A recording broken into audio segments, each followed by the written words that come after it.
संभल से इस वक्त की बड़ी खबर। कार्बन डेटिंग के लिए आज संभल नहीं पहुंचेगी एएसआई की टीम। सूत्रों के हवाले से ये बड़ी खबर है। 1-2 दिन में टीम पहुंचेगी संभल।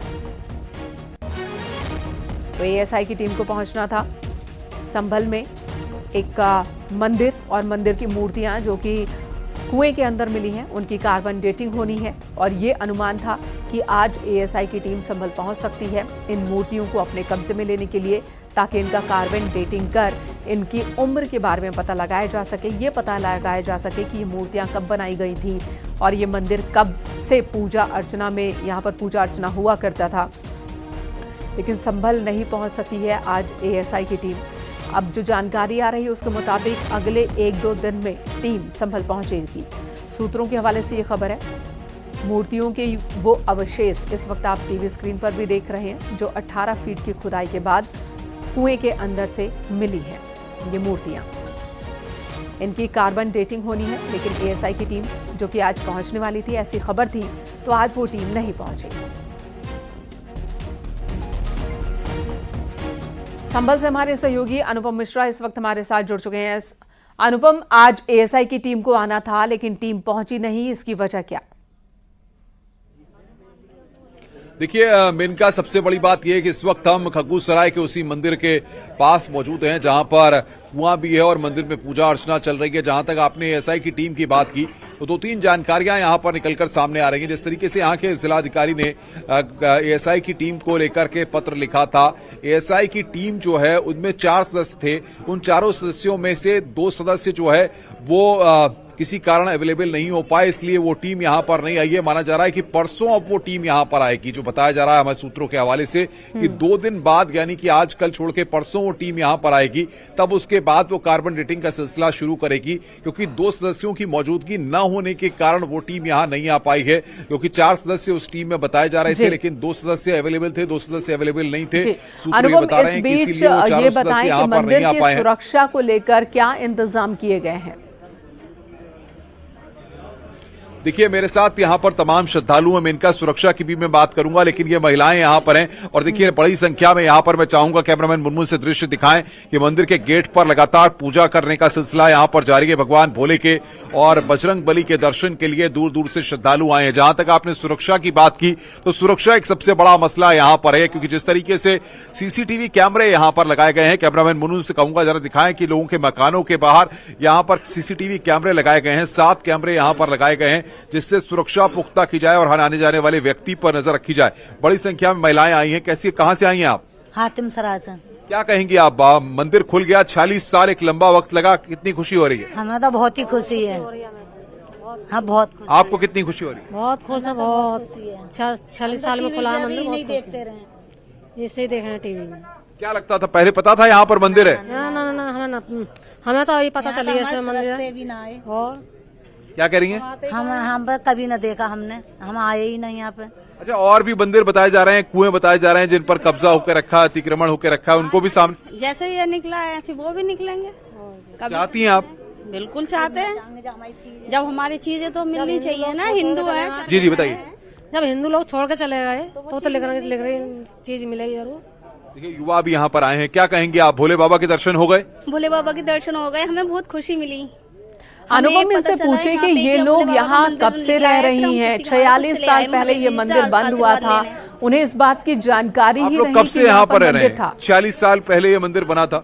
संभल में तो हमारी शादी हुई है, वैसे हम तो गांव का है हमारा मैका, मगर यहाँ पे नमसार थी हमारी, यहाँ पे हातिम सराय में। कभी सुना था इस मंदिर के बारे में? ना सुना, अभी सुना है। कितने साल से आप यहाँ रह रही हैं? हो गए 30 साल संभल में रहता हूँ। इनका 30 से 35 साल ये लोग सब शादी करके यहाँ पर बस गए हैं, बहुएं हैं ये संभल की, एक तरह से आप ये भी समझ सकती हैं। लेकिन ये एक तस्वीर देखिए आप, ये वो कुआं है जिसको पाट दिया गया है अभी तो सिर्फ इसको रख करके, लेकिन यहाँ से ही वो 3 प्राचीन मूर्तियां यहाँ पर मिली थी। सुनील मेरे साथ बातचीत करने के लिए हैं। सुनील यहाँ पर क्योंकि लगातार चीजों को देख भी रहे हैं। सुनील, जिस तरीके से प्राचीन मूर्तियां मिली, एएसआई की टीम परसों आएगी, अभी आज वो नहीं आ पा रही है किसी कारण, उनकी टीम जो है वो पूरी टीम नहीं आ पा रही है। 2 टीमें सदस्य वहां पर अवेलेबल नहीं है जैसा बताया गया। आपको क्या लग रहा है कि जिस तरीके से श्रद्धालुओं के आने का सिलसिला लगातार जारी है और जो धार्मिक महत्व संभल का है, और भी कुएं मिल रहे हैं और भी मंदिर मिल रहे हैं, ये सिलसिला अब शुरू हो चुका है?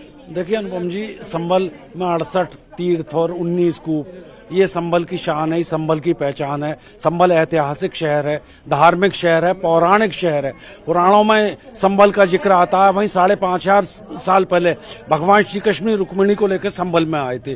तो जब काम शुरू हुआ है संभल की गौरव को वापस पाने का, तो लगातार प्रशासन काम कर रहा है। यहाँ संभल में कुल 4 कुएं अब तक खोले गए हैं, जिनमें से ये प्राचीन कुआं भी यहाँ मौजूद है। इनको अमृत कूप कहा जाता है। आस्था है कि इस कुएं के जल से बीमारी में लाभ होता है, घर के रुके हुए काम बनते हैं, तमाम सारे काम होते हैं। तो ये आस्था है संभल की। बिल्कुल मेनका, देखिए सुनील बता रहे हैं कि आस्था है, और मैं चाहूंगा कैमरामैन मुनमुन एक तस्वीर दिखाएं कि किस तरीके से, देखिए जो मंदिर है उसका गेट काफी छोटा है, लेकिन उसके बाद भी बड़ी संख्या में श्रद्धालु यहाँ पर आ रहे हैं और किस तरीके से पूजा अर्चना वहां पर चल रही है, पूजा पाठ यहाँ पर हो रही। कहां से आप आई हैं?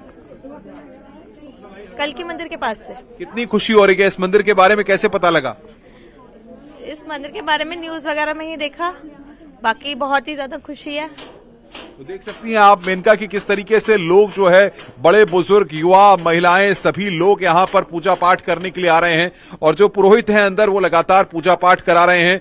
लगातार वैदिक मंत्रोच्चारों के साथ यहाँ पर सुबह की आरती के साथ पूजा अर्चना यहाँ पर हो रही है। उनके मनोभाव को समझा जा सकता है। वो कह रहे हैं कि हमारा पुराना गौरव हमें मिल रहा है। इस तरह से लोग सोच रहे हैं इस वक्त जो कुछ भी घट रहा है संभल में। हैरानी की बात है कि 46 साल से ये मंदिर बंद पड़ा रहा। यहाँ पूजा अर्चना जो पहले कभी हुआ करती थी वो बंद हो गया। हिंसा के बाद बहुत सारे लोग पलायन कर गए, हिंदू जो लोग थे, जिसके बाद उनके घरों पर, उनकी दुकानों पर, मंदिरों पर इस तरह से कब्जा कर लिया गया था। अब ये जो तह दर तह है वो उघड़ रहा है, तस्वीर सामने आ रही है और इसी को लेकर इलाके के लोगों में उत्साह भी है। और क्या कुछ घट रहा है वहां पर वो भी आपसे आगे जानकारी लेते रहेंगे। फिलहाल इस वक्त बहुत बहुत धन्यवाद आपका अनुपम, इस वक्त की तस्वीर दिखाने के लिए। तो आप देखिए लगातार यहां पर लोगों का पहुंचना जारी है। पूजा अर्चना का दौर चल रहा है, मंदिर के पुजारी पूजा कर रहे हैं। वहीं आसपास के जो लोग हैं जिनको भी खबर मिली कि 46 साल पहले एक मंदिर बंद हो गया था, उस मंदिर में भगवान के दर्शन के लिए लोग पहुंच रहे हैं। अगली खबर का रुख कर लेते हैं। केंद्रीय गृह मंत्री अमित शाह ने राज्यसभा में संविधान पर चर्चा का जवाब देते हुए कांग्रेस को जमकर सुनाया है। उन्होंने 2 टूक कहा कि मोदी सरकार के लिए संविधान केवल एक दस्तावेज नहीं है, बल्कि वंचितों के कल्याण और राष्ट्र निर्माण की मूल प्रेरणा है। उन्होंने कहा कि हमारा लोकतंत्र पाताल से भी गहरा है। हमारा संविधान दुनिया के संविधानों की नकल नहीं है। संविधान संशोधन से लेकर जाति के आधार पर आरक्षण देने के मुद्दे तक हर बात को अमित शाह ने उठाया। अमित शाह ने आपातकाल को यादकर कांग्रेस पर हमला बोला। तो अमित शाह ने कांग्रेस पर नागरिक अधिकारों के कत्ल के लिए संविधान संशोधन करने का भी आरोप लगाया। आज तक इतने साल चुनाव हुए, किसी ने आम सभाओं में संविधान को लहराया नहीं। संविधान को लहराकर, झूठ बोलकर जनादेश लेने का कुत्सित प्रयास कांग्रेस पार्टी के नेताओं के माध्यम से। मान्यवर,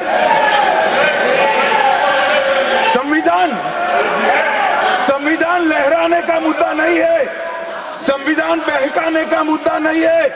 संविधान विश्वास है, संविधान श्रद्धा है, संविधान को सम्मान करने का। वो ओबीसी का कोई कल्याण नहीं चाहते हैं।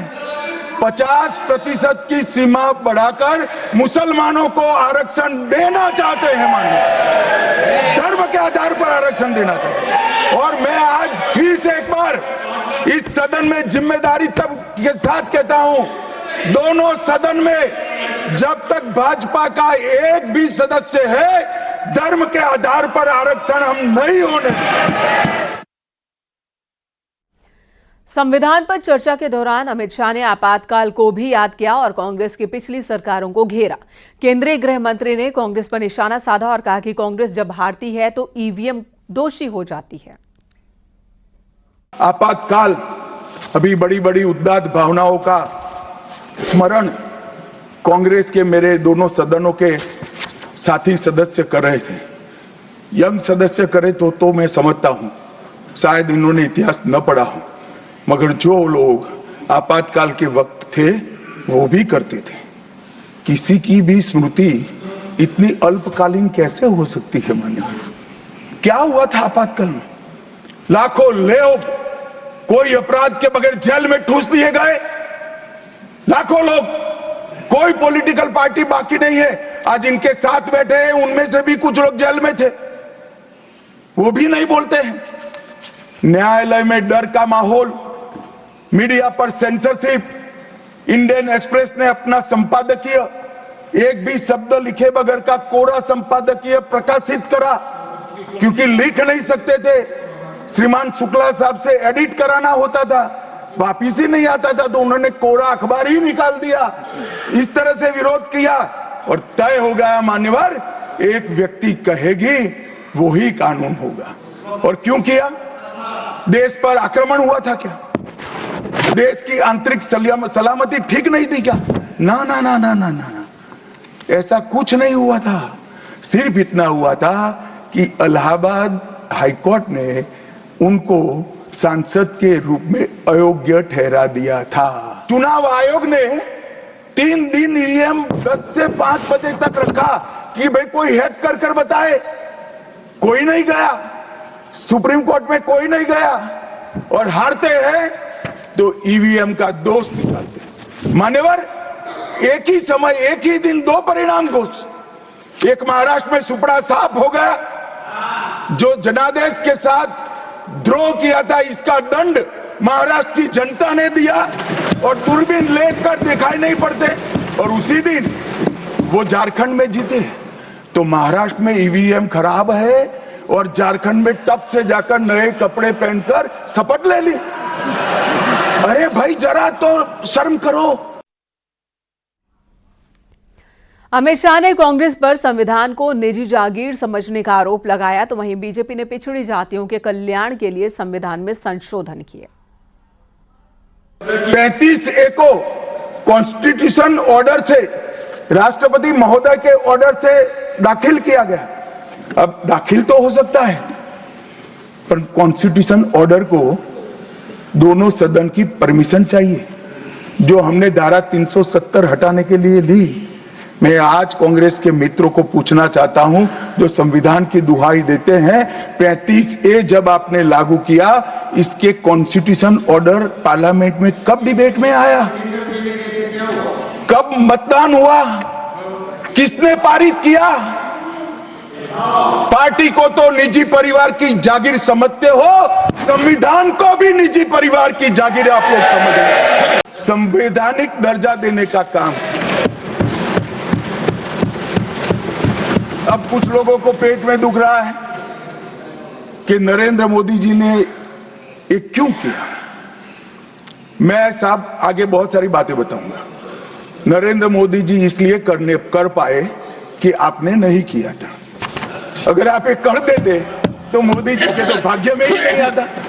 मगर साहब, पिछड़ी जातियों का कल्याण कभी भी कांग्रेस पार्टी का विश्वास नहीं रहा, मान्यता नहीं रही, नीति भी नहीं। भारतीय जनता पार्टी ने संविधान संशोधन पिछड़ी जातियों के कल्याण के लिए। अमित शाह ने यह भी कहा कि पीएम मोदी ने देश को गुलामी की मानसिकता से आजादी दिलवाई, तो वहीं कांग्रेस की हार फर्जी संविधान प्रेम की वजह से हुई है। से आजाद करने का काम कई सालों के बाद अगर किसी ने किया तो हमारे नेता नरेंद्र मोदी ने किया। और आप तो कई साल तक अटल जी की सरकार आई, कई साल तक बजट शाम को 5:30 बजे रखते थे। क्यों शाम को 5:30 बजे रखते थे? क्योंकि इंग्लैंड की रानी के घड़ी में उस वक्त 11 बजते थे। आजादी के इतने सालों तक अंग्रेज की रानी के घड़ी से बजट रखने की आदत थी, वो भी किसी ने बदला तो भारतीय जनता पार्टी ने बदला, अटल बिहारी वाजपेयी। कि क्यों हारे? मैं बता दूं कारण, मत ढूंढिए, कमेटी की जरूरत नहीं है। संविधान और आरक्षण करते थे, लोग जान गए कि संविधान फर्जी लेकर घूमते हो तो लोगों ने हरा दिया। मान्यवर, ये प्रति जो लेकर घूमते हैं, इसमें गोखले साहब ने क्या लिखा है वो एक बार पढ़ लें। उन्होंने लिखा है कि इंदिरा जी और कांग्रेस पार्टी ने संविधान पर सबसे ज्यादा कठोर कुठाराघात करने का काम किया है। जो प्रति लेकर घूमते हैं ना, उसकी प्रस्तावना में लिखा गया। तो अमित शाह को जवाब दिया कांग्रेस की ओर से मल्लिकार्जुन खड़गे ने। उन्होंने अमित शाह की बातों को झूठा करार दिया और उन पर लोगों को गुमराह करने की कोशिश का आरोप लगाया। जो आज होम मिनिस्टर ने जो बात की, ये सत्य से दूर झूठ है इस पर है। और उन्होंने एक भी बात सच नहीं कही। जैसा कि अंबेडकर स्टैचू इसके ज़माने में थोड़ी बनी, बॉम्बे में बिठाया, हमारे कर्नाटक में बिठाया, उसके बाद यहाँ पर दिल्ली में पार्लियामेंट के सामने बिठाया। क्या इन्होंने बिठाया? ये सब झूठ है, सारी चीज़ें झूठ है।